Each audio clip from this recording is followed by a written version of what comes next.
Baik, perkenalkan nama saya Hikmatul Haji Tamasika. Saya akan melanjutkan presentasi yang telah dibawakan oleh Saudara Miko.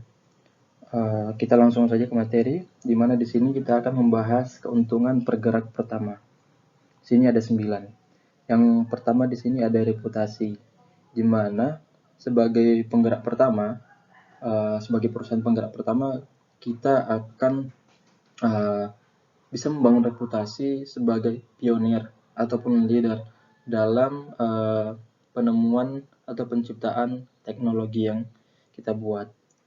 Dan orang akan tahu bahwa teknologi ini, bahwa itu yang menciptakan pada awalnya adalah perusahaan kita.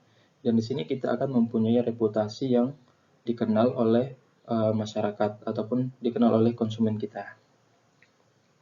Yang kedua, keuntungannya yaitu printing or positioning, di mana sebagai penggerak pertama kita mendahului para pesaing kita tentang produk ataupun tentang teknologi yang kita buat ini.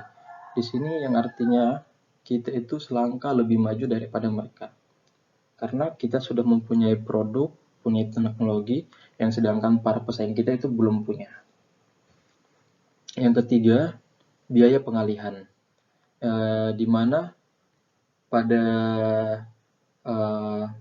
penggerak pertama ini nantinya jika teknologi kita ini kita alihkan ke perusahaan lain ataupun kepada kompetitor kita, maka kita akan mendapatkan biaya pengalihan, yang mana biaya pengalihan ini cukup besar ya, dan ini nanti kita sendiri yang menentukan untuk biaya peralihan ini seberapa besar. Untuk yang keempat, yaitu keuntungan dalam pemilihan saluran, di mana sebagai penggerak pertama kita akan mempunyai keuntungan untuk menentukan siapa broker yang kita pilih, distributor mana yang kita pilih, ataupun pengecer mana yang kita pilih untuk mendistribusikan produk kita ini. Untuk yang kelima, yaitu kurva pembelajaran kepemilikan, di mana sebagai penggerak pertama kita memperoleh keuntungan biaya atau diferensiasi jika ada kurva pembelajaran yang memiliki nilai aktivitas yang dipengaruhi oleh gerakan awal. Untuk yang keenam, askes yang menguntungkan ke fasilitas, input, atau sumber daya langkah lainnya, di mana sebagai penggerak pertama kita di sini dapat menikmati setidaknya keuntungan sementara dalam akses untuk membeli input atau sumber daya lainnya, karena kontrak untuk mereka, untuk pesaing kita itu belum ada, jadi kita dapat secara bebas ya memilih untuk fasilitas mana atau sumber daya mana yang kita pilih. Untuk selanjutnya, yang ketujuh, definisi standar, di mana sebagai penggerak awal kita mempunyai keuntungan tentang definisi standar, di mana kita dapat menentukan standar untuk teknologi atau aktivitas yang kita lakukan terhadap teknologi ini. Jadi kita yang akan menentukan standar terhadap teknologi ini. Jadi apabila nanti ada pengalihan, jadi pengalihan ini otomatis akan tetap mengikuti standar yang telah kita buat terhadap teknologi yang kita buat ini. Terus yang kedelapan, keuntungan pergerak pertama dalam hambatan kelembagaan, di mana sebagai penggerak pertama ini kita dapat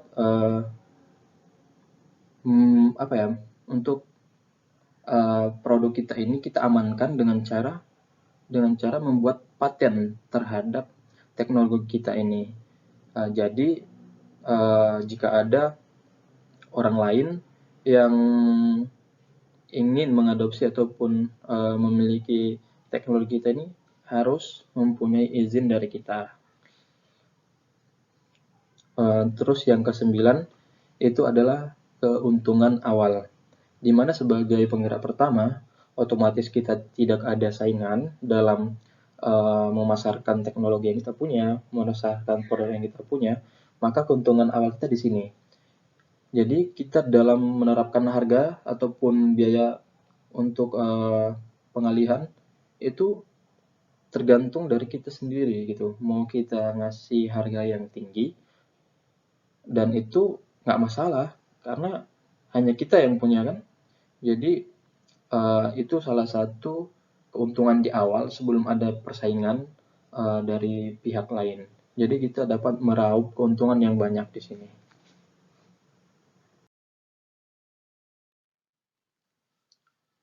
Baik, uh, untuk slide selanjutnya ini kita akan membahas tentang kekurangan penggerak pertama. Di sini ada 6 penggerak pertama, kekurangan dari penggerak pertama. Yang pertama itu biaya perintis. Otomatis ya kita ketahui sebagai penggerak pertama dalam pembuatan atau penemuan teknologi, otomatis akan ada biaya perintis, yang mana biaya-biaya ini akan diposisikan terhadap persetujuan regulasi, terus untuk nanti kalau udah jadi produk kita akan ada biaya untuk untuk memberikan edukasi terhadap pembeli, terus ada untuk mengembangkan infrastruktur, eh, baik itu untuk infrastruktur fasilitas layanan maupun latihan. Terus yang kedua di sini ada kekurangan yang kedua itu tentang ketidakpastian permintaan, di mana dalam pembuatan teknologi ya kita sebut aja penggerak pertama ini akan menanggung resiko atas ketidakpastian permintaan pada masa yang akan datang. Jadi ini salah satu kekurangan ya ataupun ya disadvantage-nya, karena bisa jadi nanti teknologi kita ini mungkin belum digunakan, belum terlalu penting untuk 5 tahun ke depan gitu ya. Jadi permintaannya itu belum banyak. Tapi mungkin nanti setelah 5 tahun ke depan baru teknologi ini akan sangat dibutuhkan, baru mungkin akan mengembalikan permintaan pasar yang banyak.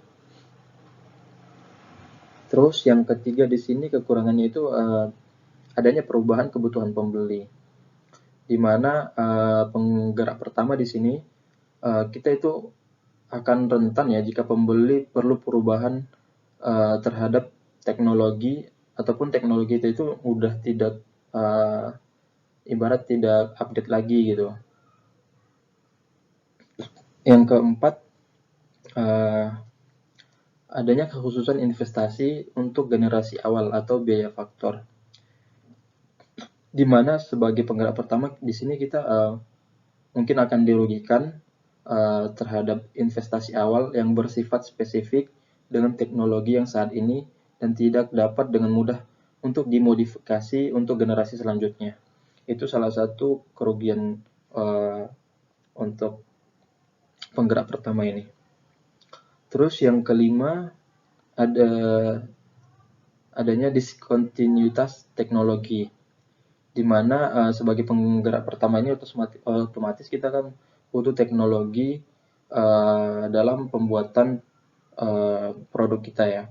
Jadi adanya discontinuous teknologi ini akan sangat merugikan kita, di mana otomatis kita tidak akan dapat melanjutkan pengembangan untuk memperluaskan tentang produk kita ini. Terus yang ke-6 kekurangan terhadap penggerak pertama yaitu imitasi biaya rendah, di mana sebagai penggerak pertama kita memperlihatkan kepada pengikut yang mungkin nanti itu akan mengikuti atau meniru inovasi dengan biaya yang lebih rendah daripada biaya yang kita keluarkan. Jadi itu ada 6 kekurangan sebagai penggerak pertama. Untuk slide selanjutnya ini kita akan membahas tentang kekurangan.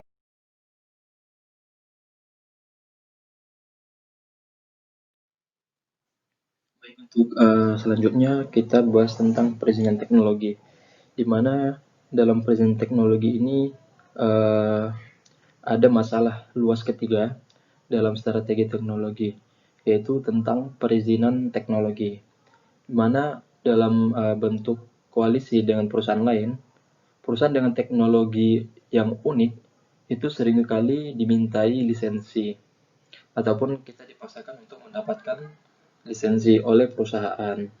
Uh, jadi terkait perizinan ya, peraturan di sini ketika kita ingin membuat suatu produk ataupun suatu teknologi, maka kita ini harus tadi itu ada lisensi. Jadi ketika kita dapat lisensi atau perizinan, maka dengan perizinan ini kita dapat mengakses ke teknologi yang dimana nanti teknologi itu merupakan sebagai sumber penting keunggulan yang kompetitif.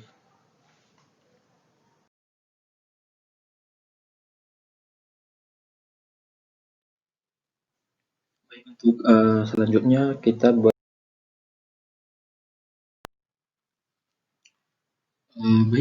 untuk selanjutnya yaitu kapan sih kita harus melisensikan teknologi suatu perusahaan.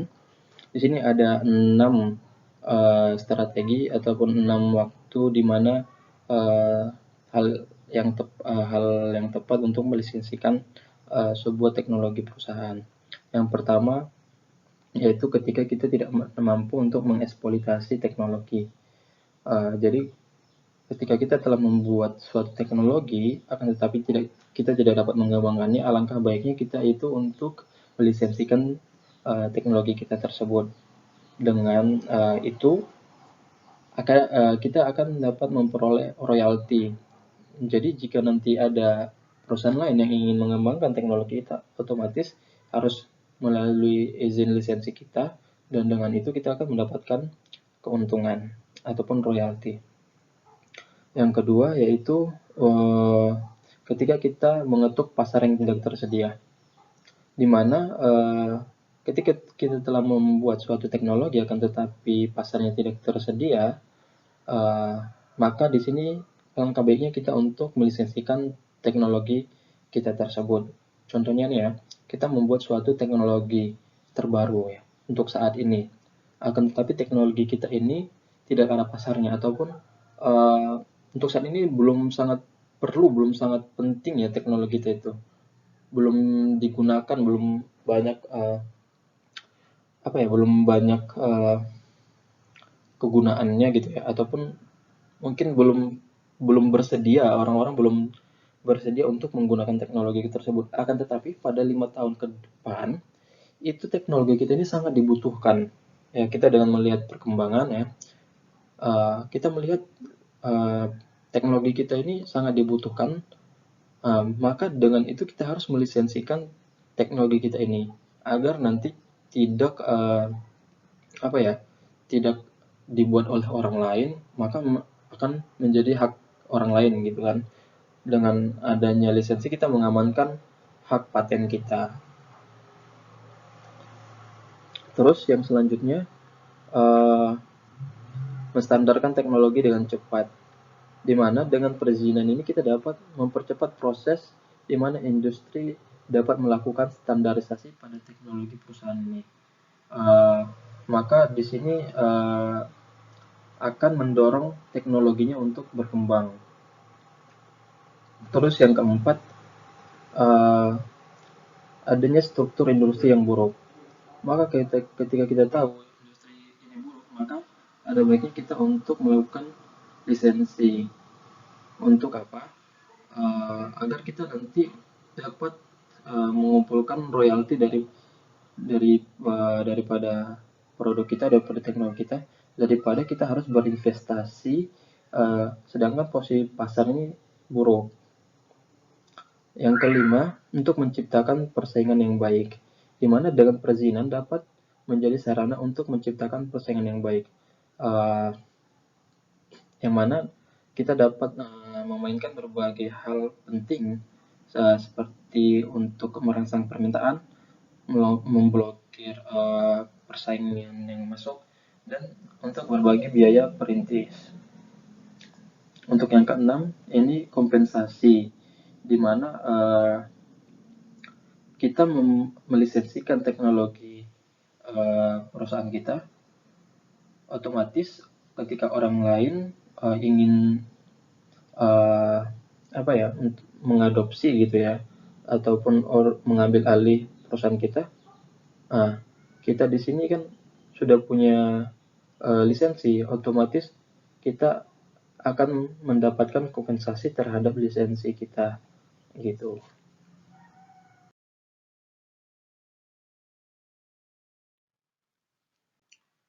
Baik, oke.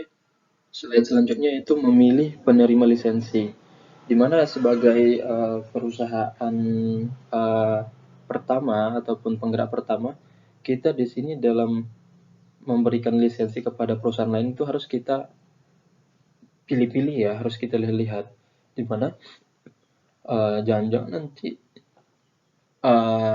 ini akan merugikan kita gitu kan. Jadi untuk keuntungan kita memberikan lisensi kepada perusahaan yang merupakan non kompetitor, yaitu bukan kompetitor utama kita.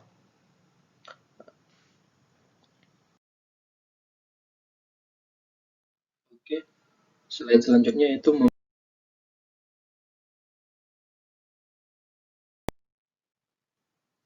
selanjutnya kita akan membahas tentang pitfall dalam perizinan ataupun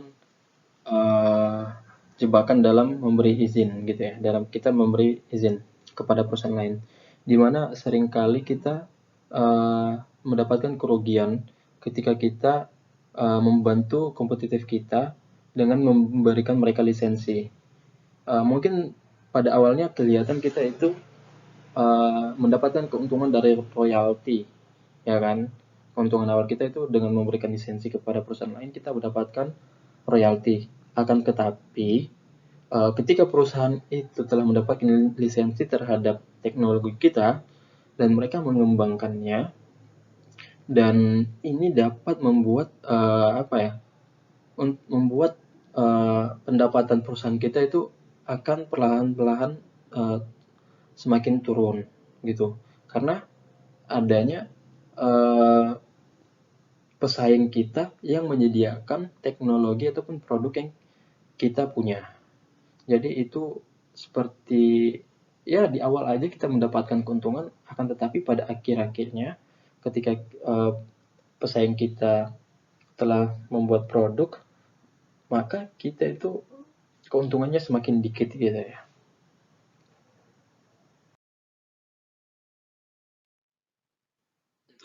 Selanjutnya kita akan membahas tentang baik, untuk selanjutnya yaitu evolusi teknologi, di mana perubahan teknologi itu memiliki peran yang sangat kuat dalam persaingan.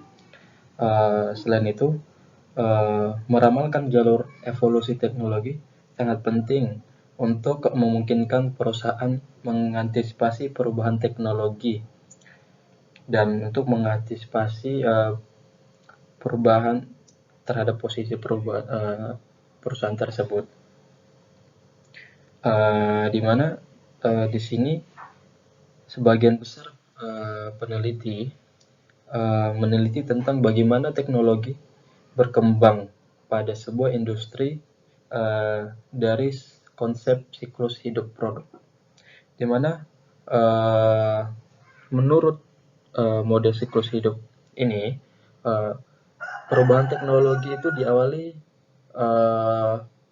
pada sebuah inovasi produk, sedangkan terhadap proses pembuatannya itu tetap fleksibel.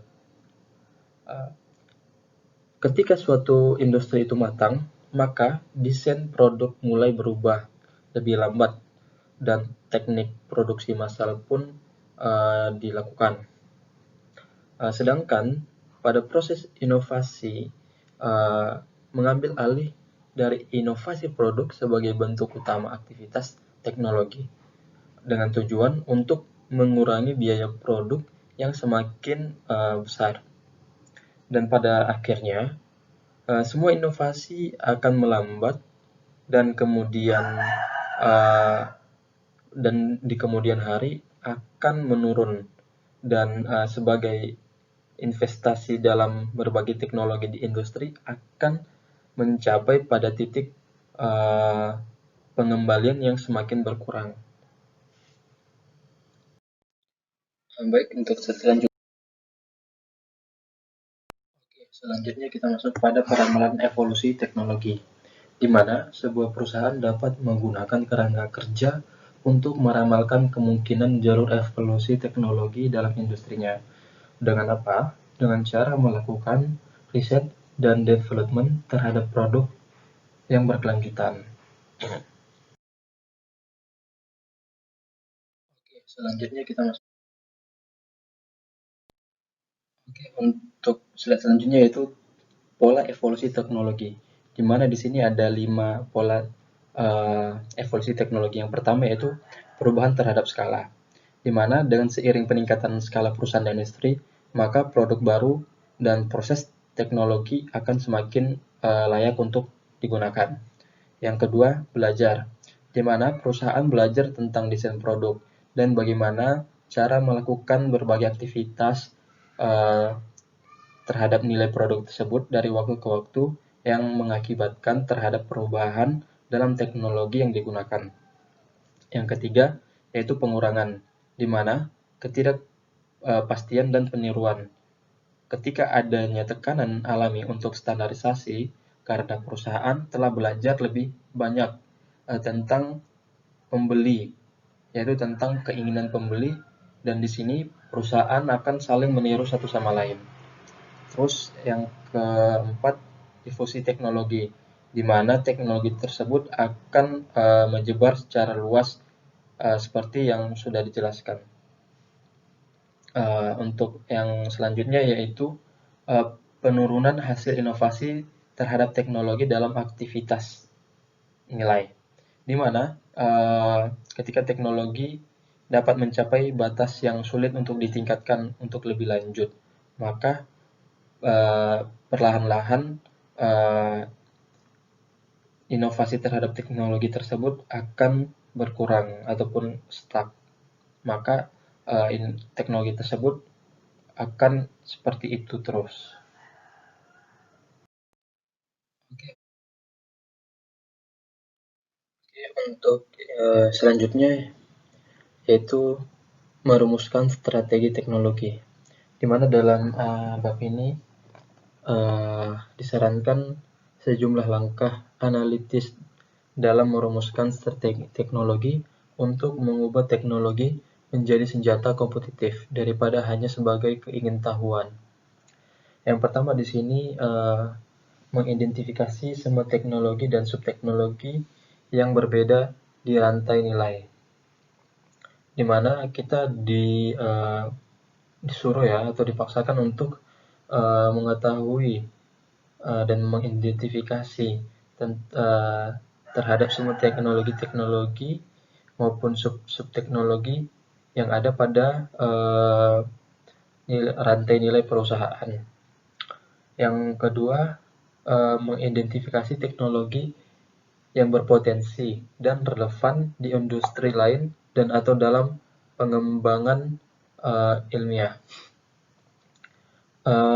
Yang ketiga, menentukan jalur kemungkinan terhadap perubahan teknologi kunci, di mana kita harus tahu terhadap teknologi kunci kita ini nanti itu kedepannya akan bagaimana perubahannya. Jadi kita pun harus memahami ya teknologi yang kita punya itu. Terus yang keempat, kita harus menentukan teknologi mana dan teknologi mana yang potensial terhadap perubahan paling signifikan untuk keunggulan kompetitif dan industri struktur. Terus yang kelima, kita harus dapat menilai kemampuan perusahaan dalam teknologi penting dan biaya terhadap perbaikannya. Terus yang keenam, eh, memilih strategi teknologi yang mencakup semua teknologi penting yang akan memperkuat strategi kompetitif perusahaan secara keseluruhan. Dan yang terakhir, yaitu memperkuat strategi teknologi unit bisnis di perusahaan tingkat, di mana kita harus memperkuat strategi terhadap teknologi di unit bisnis ya, di perusahaan kita yang ada. Begitu kira-kira. Baik, demikian hasil persentase kami. Untuk kurang dan lebihnya mohon maaf. Sekian, terima kasih.